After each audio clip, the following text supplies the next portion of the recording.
Verlede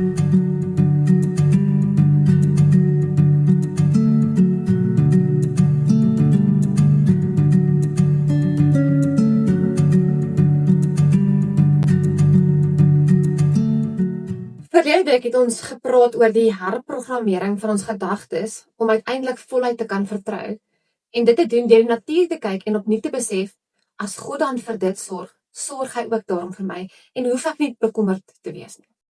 Nou vandag gaan ons 'n bietjie fokus op die taal wat hierdie herprogrammeringsproses gebruik. Nou het jy geweet dat die geveg teen vrees en bekommernis nie net 'n emosionele of 'n geestelike een is nie, maar eintlik 'n taalkundige een. Die manier waarop ons intern met onsself praat, bepaal uiteindelik ons vertroue. Nou kom ek verduidelik. Ons breine gebruik outomatiese vreesgebaseerde taal. Ons gebruik wat-as-stellings. Soos, wat as ek my werk verloor? Wat as my gesondheid verswak? Wat as hierdie verhouding nie hou nie en wat as alles net te veel raak? Nou, hierdie taalpatrone skep en versterk angs in jou brein. Dit is jou brein wat die ergste scenario's linguisties vooruit beplan. Nou volgens neurolinguistiese programmering versterk hierdie interne taalpatrone die gevoel van magteloosheid en eintlik wantroue. En dan begin ons op ons pad van voluit te vertrou, eintlik nogal onseker voel. Nou in Jesaja 41 vers 10 bied die Bybel vir ons 'n alternatiewe taal aan. Weereens sê die Bybel nie net vir ons om op te hou bang wees of op te hou bekommer nie. Dit gee ons ander woordeskat om daardie vrees te herskryf. Nou, daar staan, moenie bang wees nie. Ek is by jou. Moenie bekommerd wees nie, ek is jou God.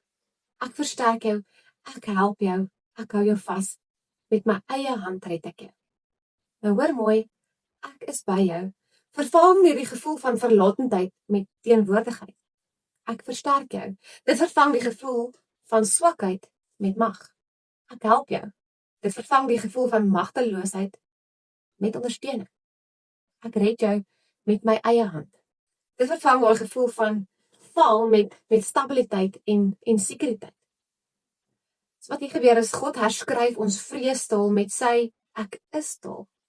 'n reeks kragtige verklaringe van wie hy is en hoe hy vir ons sorg.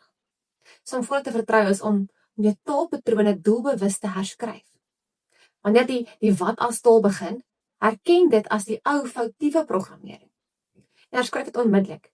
Vervang die wat-as met God is of God sal taal van Jesaja 41. Soos die vreestaal wat daai wat-as ek nie 'n uitweg sien nie, met vertroue taal, ek hoef nie alles te sien nie. Ek weet God is by my, ek weet hy versterk my. Nou hierdie linguistiese herprogrammering verander jou persepsie. En eintlik herinner dit jou aan God se beloftes. Dit gebruik jou taal om vir jou 'n emosionele gevoel van veiligheid en geloof te skep. So vir hierdie res van hierdie week, luister fyn na die wat-as taal stem in jou kop. Watter een van God se ek is verklaringe uit Jesaja 41 vers 10 kan jy dalk hierdie week aktief gebruik om daardie vreestaal mee te vervang. Lekker dinkie oor en mooi week vir julle.